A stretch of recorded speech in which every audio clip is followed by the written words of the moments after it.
Hi, everyone.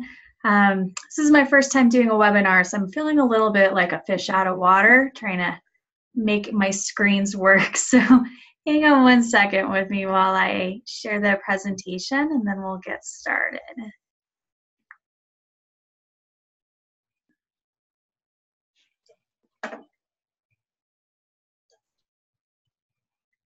Is that showing the presentation for everyone? Yep, it looks good. Perfect. So like Lisa was saying, I am the statewide education coordinator and also the Project Wild coordinator for Colorado. I've actually been with Colorado Parks and Wildlife for about 5 months, and before that, I was in public education for a little over 14 years. So my first time ever interacting with Project Wild was when I first started teaching, and I absolutely fell in love with it. So taking on this role was really exciting for me, especially when I saw the updates and all of the new features to the Project Wild that can really support educators in multiple ways of using this with students. So for today, what we're going to be doing is taking a look at the Project Wild, a little bit about the history, how it's designed and how that supports our state standards. And then looking at what some of these new components are and some of the training that's offered through Colorado Parks and Wildlife for teachers to be able to take advantage of.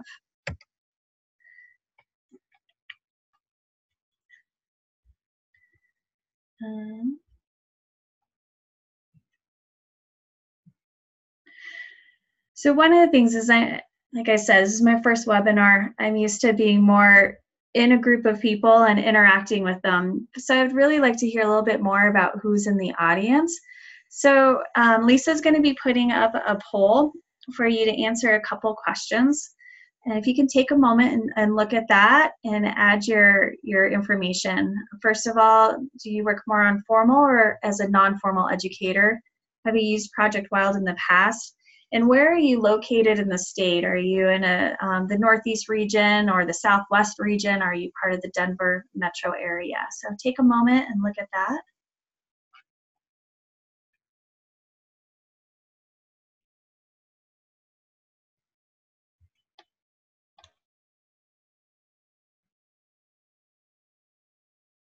I'm going to give it like another 10 seconds and then I'll share the results here.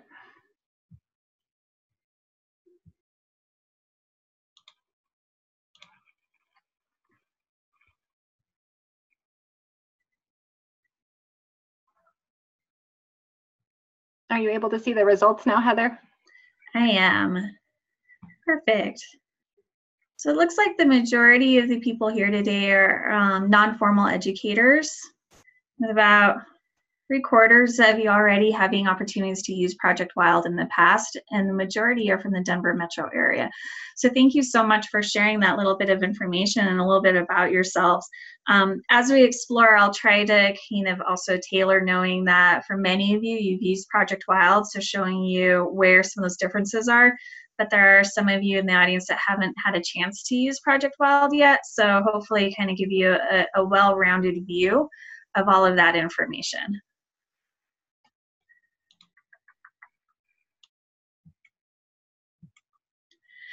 So when we look at Project Wild started back in 1983, and it was developed and provided to educators across the country. It's been around since then and has gone through a few editions, but in 2017, the Association of Fish and Wildlife Agency actually acquired the program and then launched the 4th edition, the latest, newest version in 2018. And so that's what we're going to be taking a look at. One of the things that the Association of Fish and Wildlife Agencies, we also call it AFWA, is really good about is looking at how to continually update this resource to help educators with keeping it aligned to current environmental issues and trends, so that as we're using it with students in various atmospheres, that we can really think about what's happening currently and how that connects to what we want them to learn. When you look at the goal of Project Wild, what they have written is that it assists students in developing awareness, knowledge, skills, and commitment to results and informed decisions, responsible behavior, and constructive actions concerning wildlife and the environment.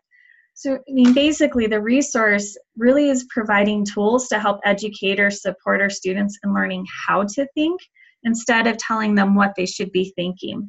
So all of these activities that you're able to use in this resource are really designed to not just learn about specific environmental and wildlife facts, but giving students opportunities to think critically about those facts and how we can use that to make informed decisions and have deeper conversations. When I think about that goal and that idea of students learning how to think and going deeper with those conversations, there are really great connections to the standards. So as non-formal educators, one of the things when we look at our programs that we're developing, a lot of times we're also trying to help our teachers see that the work that we're doing connects to the work that they're doing in the classroom through those standards. In Colorado, we're going through the next level of adoption for our state standards, and those will be implemented in 2020. Project Wild has done a lot of work over the years of aligning to the next generation science standards. And so we already have some of those correlations in place. But when we look at really what next generation science standards utilize and how they've developed those standards, there's a lot of ways that Project Wild can help support the educational program that's also happening in schools. So next generation science standards has this whole idea around, it's a three-dimensional learning standard. It's about taking each one of these pieces, the science and engineering practices, the disciplinary core ideas, and the cross-cutting concepts, and weaving those together to create a much more well-rounded view of science and what science really is in the real world, what it means to be a scientist. So when we talk about those practices, the science and engineering practices, these are the actions and of what we want students to do, kind of the thinking and the behaviors of scientists as they engage in science. The content, which is the disciplinary core ideas, that is those facts and the learning that we want students to have. And then the cross-cutting concepts are more of those underlining themes that connect multiple science areas. So things like energy and matter, how energy can transfer within a food web and how energy can transfer between objects in motion. Patterns, cause and effect, those are some of those cross-cutting concepts. And as we dive into the Project Wild, you'll be able to see how the information and the way it's presented really lends to creating lessons that pull all of these ideas together. For anybody that's working with schools, one of the things that you'll find is that the majority of the state has adopted the 2020 Colorado academic standards. Those are based off these next generation science standards. So when you look at Project Wild's resources, they'll have connections to the next generation science standards, and then those can easily correlate to the Colorado academic standards. So no matter which one a school or district is using that you may be partnering with, you'll be able to connect that to the work that they're using as well.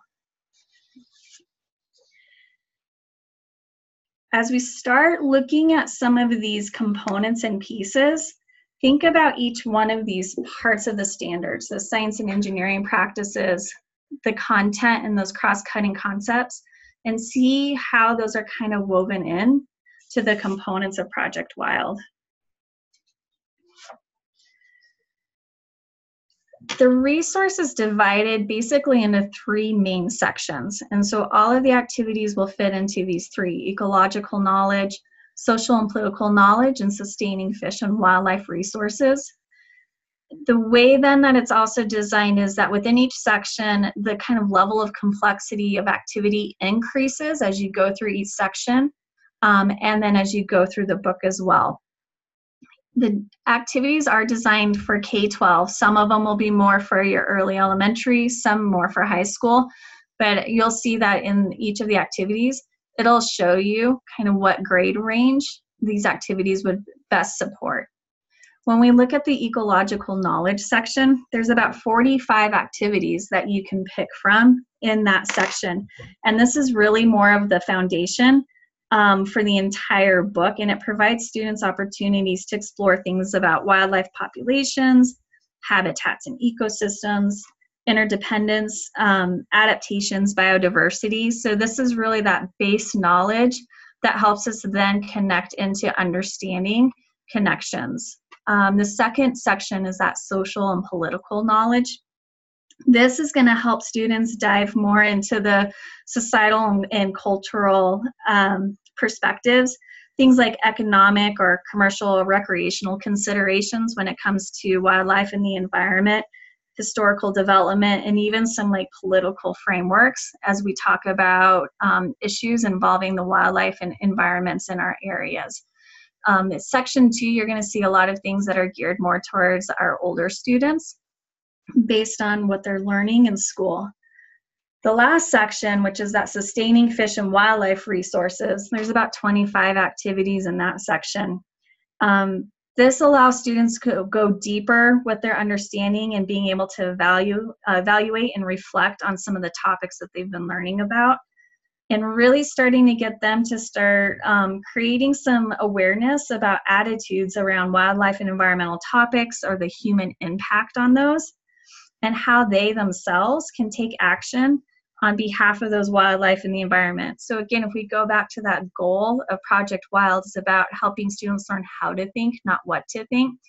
This section helps take all of the facts and the information and start creating their own understanding and what action can they take, what can they do about it.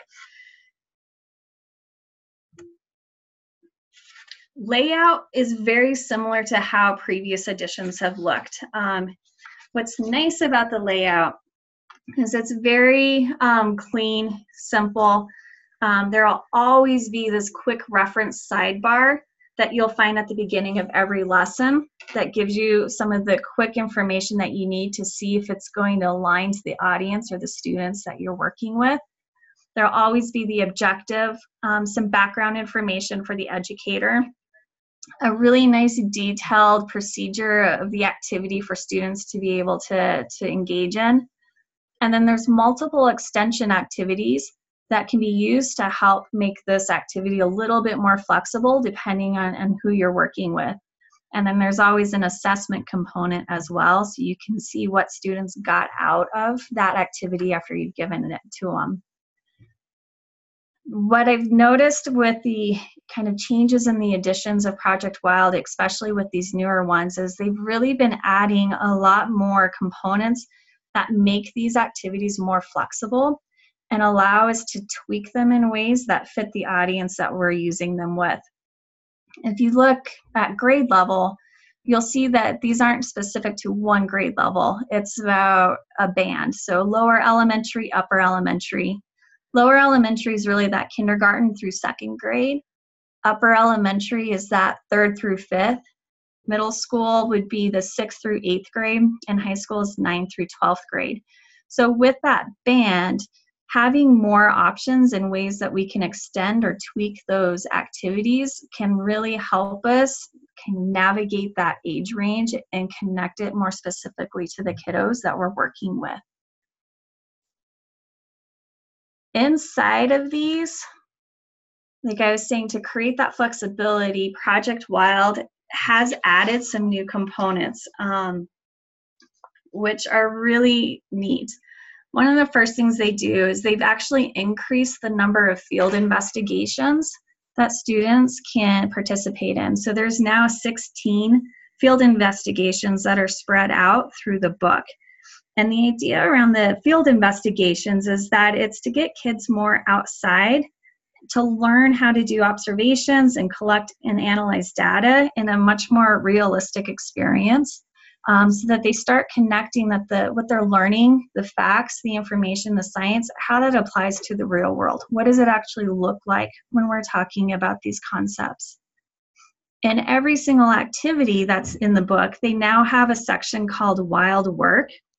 And the Wild Work provides some additional extension activities where students can explore more of the wildlife management and conservation careers and how people take that research and that information and and what careers are out there. If they're really interested in something, what's a possibility for them to be able to do?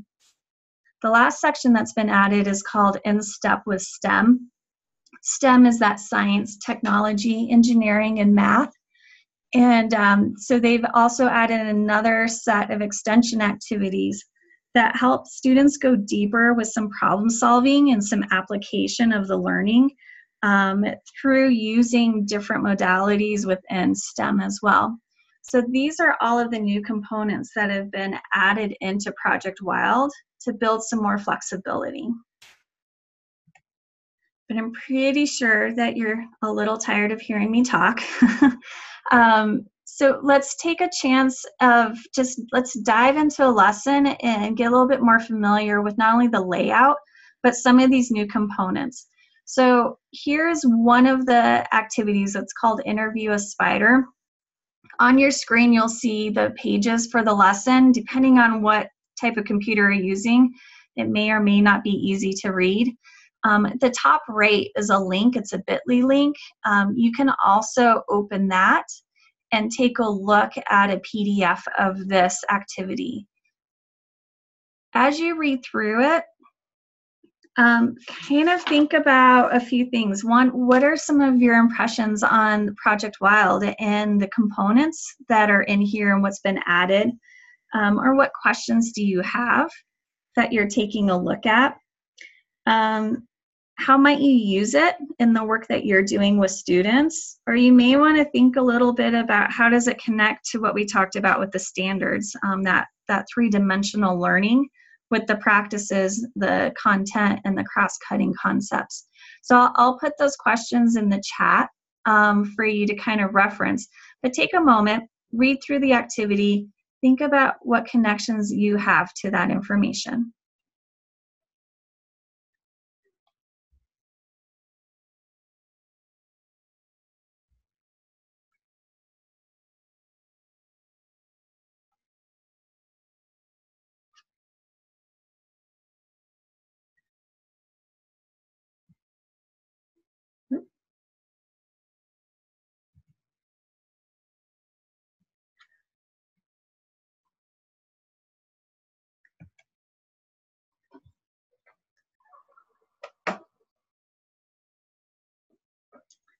Well, that's not good that it's going to a hotel site. It worked earlier.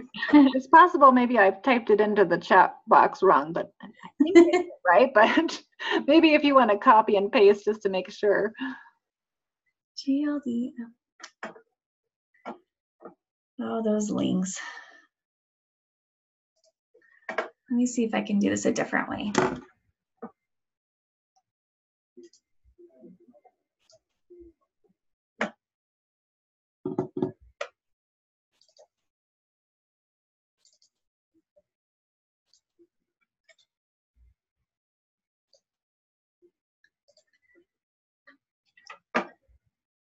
All right, I'm gonna type in the full link into the chat for you to cut and paste. See if that works for you. Crossing fingers.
Heather, it looks like we might have to change the share settings. I don't know if you saw that in the chat box. I did. I'm looking at it. Let's see. It says anyone can view. Let's see if there's another one. Let's try that and see if this works better for you.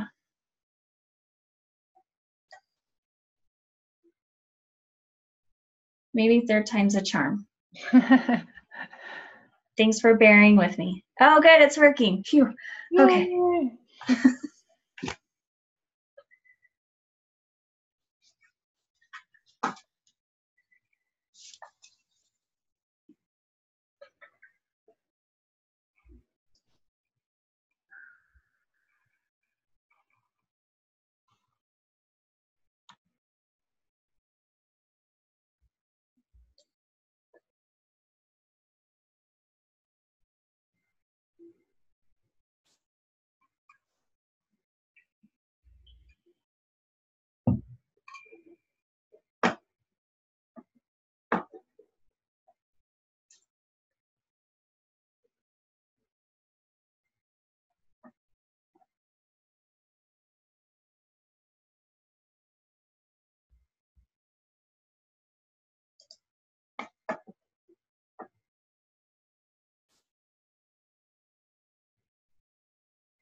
While folks are reading, Heather, there was a question that came in about, can you explain what people power is? So as you look at these, some of the things that'll kind of give you is information of how many people may be required if it's like a really extensive activity that is going to require more people to help you set it up. It can also be more of like things like if they want you to divide a group into smaller, or a class into smaller groups, you may need a little bit more people. So like one activity, it shows like people powers any class size divided into groups of 3 or 4. So it may be when you look at that people powers, you need to have a little bit larger of a group of students to be able to do that type of activity.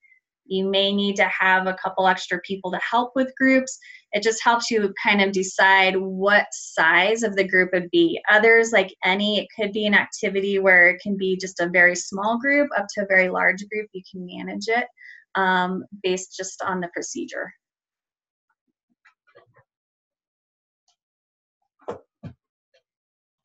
Great, thank you.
We'll take a look for maybe another minute or so, and then we'll just have a little chat. Feel free when we're chatting about it to unmute your mic and share, so that way we can also share out some of the thoughts around your own impressions, what questions you may have, or how you're envisioning using this with the work that you may be doing with students.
So now that you've had a chance to take a really quick look at one of the activities in Project Wild, what are some of your impressions looking at this? What are your thoughts?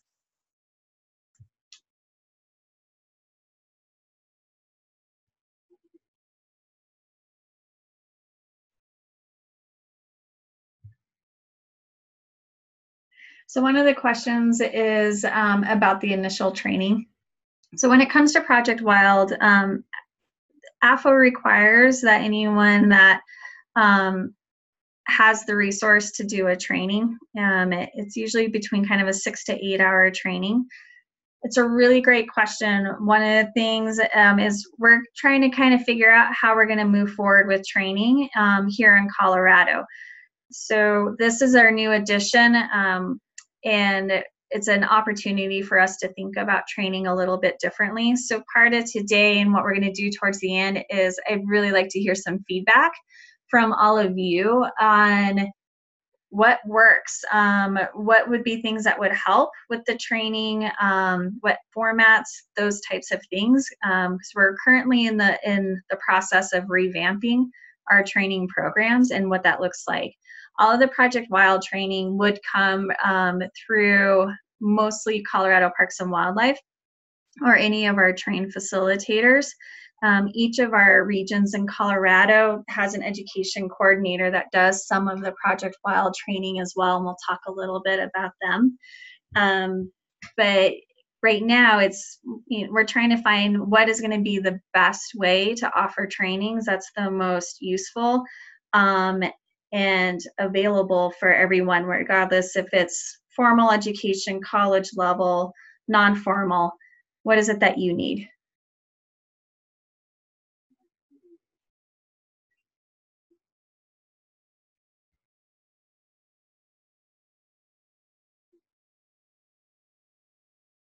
Are there any other impressions of what you've read and kind of are thinking about?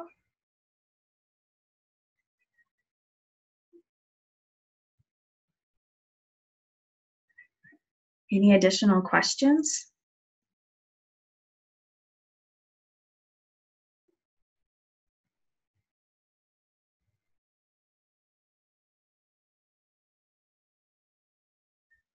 One thing that I would love to hear from people is either those that have been currently using Project Wild or those that are considering and wondering about how to use it. What are some of the ways that you see using this with students? How do you use it? Would you be willing to unmute and share some of the things that you're already doing or planning on doing?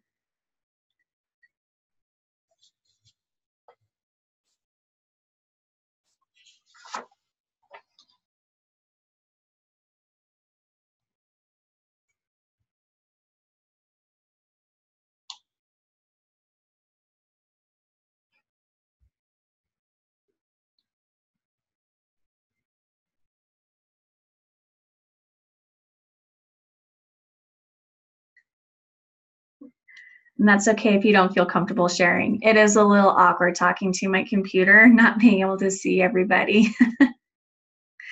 Some of the questions that are coming in: how do you receive the new version of Project Wild? Project Wild is given when we do a training. So the only way that AFWA and the National Project Wild program allows books to go out is once a training is completed.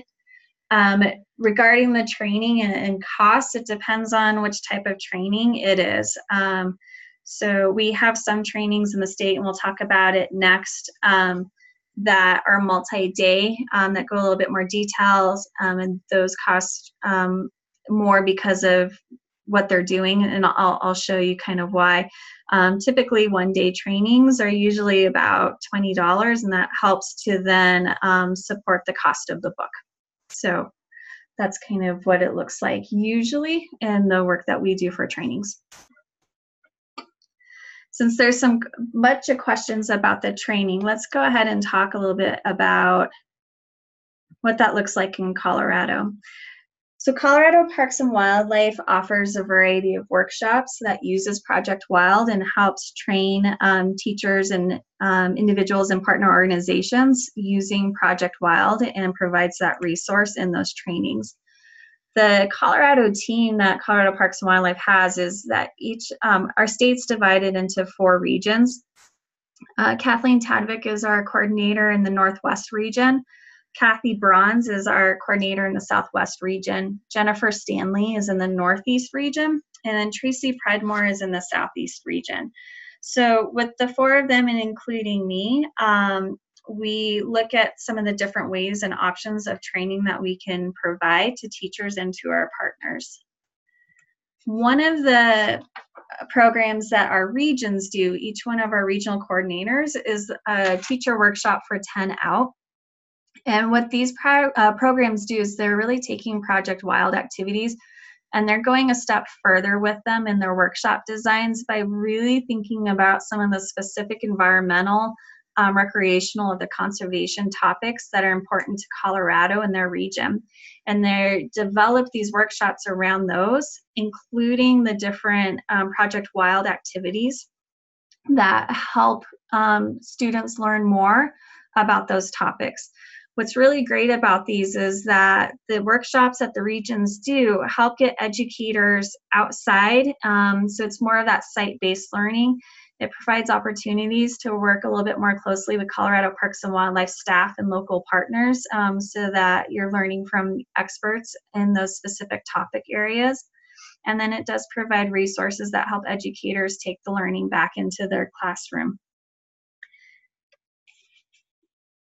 So these are some of the different teacher programs that have been offered, but they'll have topics that go with it. Like one was about Wild About Elk that was done by one of the regions, where teachers had the opportunity to do some hands-on activities to learn more about elk biology and the behavior and the management of elk, especially when it comes to things like human conflict.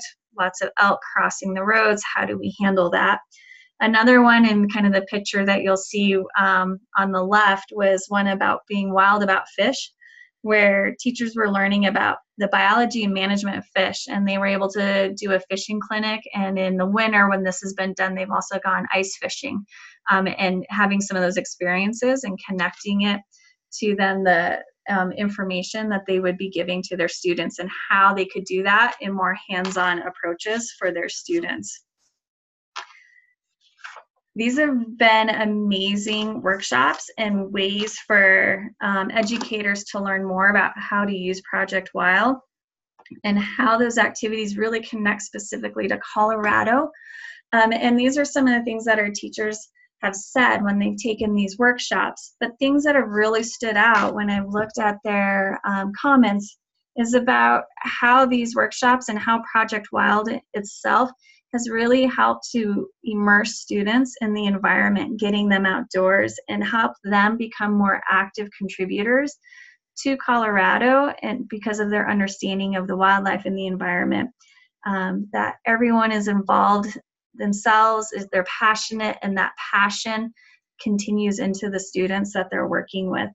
That it helps them feel a bit more confident in getting students outside and building some of these hands-on experiences for them, because they've had opportunities to see and feel what it looks like to take students out, and that there's a lot of variety and relevance, which really makes it meaningful to the students in their area.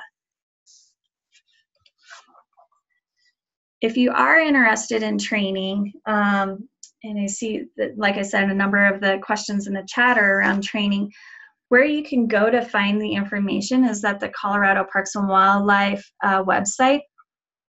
And so when you go to cpw.state.co.us, at the very top, you'll see a tab that says Learn. When you click on that tab, you would get a drop-down menu box, and you can go to where it says Teacher Resources, and that will pull up the page that you see on the right. Information about teacher workshops when they're scheduled, whether they're the large-scale 10-out workshops or some of our specific Project Wild workshops, would be listed under that first bullet for teacher workshops, when they're at, where they're located. And then more information about the 10-out programs and the regional coordinators to connect with to find out more would be under the bullet that says CPW Teacher Institutes. So this is where we house all of the information on training, when it's going to happen, all the logistics, and how to sign up. Like I said, the 10 out are in place, and those are continually happening. Each region does a little bit different depending on how they've created it for their area. The Project Wild trainings were in the middle of revamping that to make sure that it fits more of the needs of all the people that are interested in using Project Wild across Colorado. So unfortunately, I can't tell you we have dates immediately set up. We are getting that online though, and really want to make sure that it's high quality and something that is useful, engaging, and really helps you as you think about how you want to use this resource. What I'd like to do is just take some time. Kind of our Q&A is a little bit twofold. One, what additional questions do you have about Project Wild or some of the training provided by Colorado Parks and Wildlife? But two, I would really love to hear your feedback. Like I said, we're trying to revamp the program and our training. So I would really like to hear from you. What would be beneficial? What would be useful? So what types of training is useful for you when it comes to Project Wild? Are there certain formats of training, online versus face-to-face, certain locations, anything like that that would help in getting training out to everybody? And are there any kind of special considerations or suggestions that you would have as we think about rebuilding our training program? So any feedback, please let us know. You can type it into the chat. You can also ask it if you want to unmute. In either way would be great.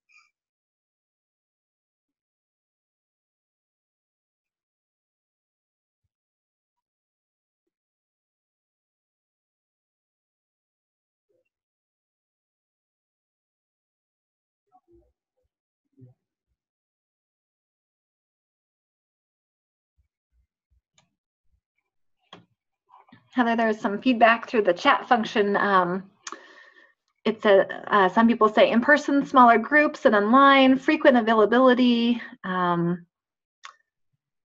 Looking at the available workshop calendar, it's hard to tell which would be one that we could, one that we can, yes, maybe you can read it there. I see it, yeah. So when it comes to which trainings you can access the new edition, any of the Project Wild or the 10 out workshops, we are only providing the 4th edition, this newest edition. So everything that goes out in our trainings is the up-to-date new edition that we're providing. When you look at those, typically in the description, it'll let you know what resource comes with it. Usually, if the topic is around terrestrial topics, that's going to be the Project Wild. That's our terrestrial guide. If it's more about fish and aquatics, that is the aquatic guide. But some of the trainings that the regions provide will combine and connect both the Project Wild terrestrial guide and the aquatic guide, where when you go through the training, you're able to actually get both resources. So Project Wild, and we pretty much just focused on the main resource, the terrestrial guide. But through Project Wild, there are actually other resources available. Project Wild, Aquatic Wild, which is focused on aquatics. There is a Growing Up Wild as well, which is for more of our kind of ages 3 through 5, so that kind of pre-K level is what Growing Up Wild is for. There's another version called Wild About Elk. So it's all specific to elk populations and the management of elk. And then there's also a Flying Wild, which is about kind of how to create and build a festival around migratory birds and what that can look like. So there are actually a variety of resources depending on what topic is being covered in that, that workshop would be the resource that they connect with it. But generally the regional coordinators are really good at letting you know which one goes with what. You can always reach out to them as well. Through the website, I'll have the link to their contact information. and they're a great resource too to let you know which ones would be the ones that you would be interested in. So the Natural Dilemmas course that is currently in Durango in June, it will have Project Wild activities. So Kathy Bronze is the coordinator for the Southwest region. And the way that she works on her programs is they kind of happen throughout the year. And she ties in the different activities into those lessons. So you can always contact Kathy Bronze to see what training she has. If that is one, sometimes they may just be specific to classroom teachers. Sometimes they are open to non-formal outside educators, and each region sets that differently. So she would be the one to connect with to find out who the audience is specifically, and then which of those resources would be connecting with that.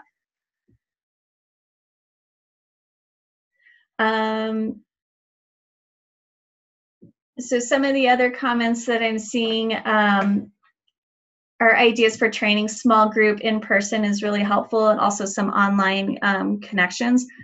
And so I think those are great opportunities for us to kind of think about how we can create some maybe a little bit more of a blended learning with in-person and online that could better meet schedules and the needs. And there's a comment of having training specific for teachers and educators working with students in the Denver metro area.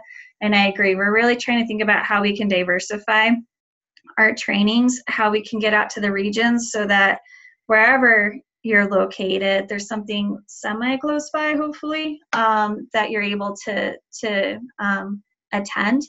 And that also fits to kind of the work that you're doing. So how you're interacting with students, either in a classroom or with a partner organization, how that training can look to best meet your needs.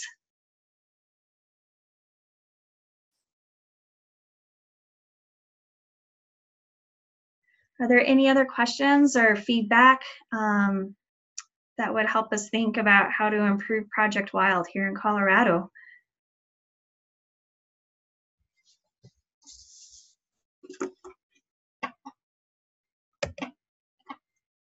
Well, thank you so much for spending part of your afternoon with me to talk a little bit about the new guide. This is my email address. Please feel free to email me anytime with questions, or if you have ideas that would help us, like I said, build our training. It's heather.hubbard@state.co.us. Please feel free to reach out. To get to the Colorado Parks Wildlife website, again, here's our address, cpw.state.co.us. And I've also included the Project Wild National website addresses as well. So you can look from the AFWA side at their Project Wild, including some of their online resources as well. Thank you again so much for the time. I really appreciate it. Thank you, Heather. Thanks so much for your time. And it was really interesting to hear about the new Project Wild guide and the opportunities for training. There was one last question coming in, so I wanted to make sure, since we had a few minutes, maybe we could answer that, if you're okay with that. It's saying definitely with the filter in the calendar. I agree. It's one of the things that, as I've come on board in the last 5 months, is we're trying to figure out how do we do it better. I don't have great answers for you yet, but I am working on it, of how we can improve the scheduling of the workshops, how we can increase that, make it a little bit more accessible and available. I know it's frustrating that we have a new resource out, and we're trying to catch up with how to do our trainings better. So please be patient. I am trying to get it ready and set up for everybody. I promise I'll be getting that as quickly as I can. The more that we get it, it will be on that website and that calendar. And so continue to go back, check it out, look at it. email me as well when you have questions, or if you're trying to see kind of where we're at in the process of getting things up and going. And I'll do everything I can to kind of keep you informed and let you know where we're at as we launch this and get it up and running for you. Great. Thank you again, Heather, and thanks to everyone who joined today. As I mentioned, I'll be sending a follow-up email probably in the next couple days with that short evaluation and a link to the recording if you want to view it again or pass it on to others. So thank you again, and we look forward to seeing you on future webinars. Have a great day.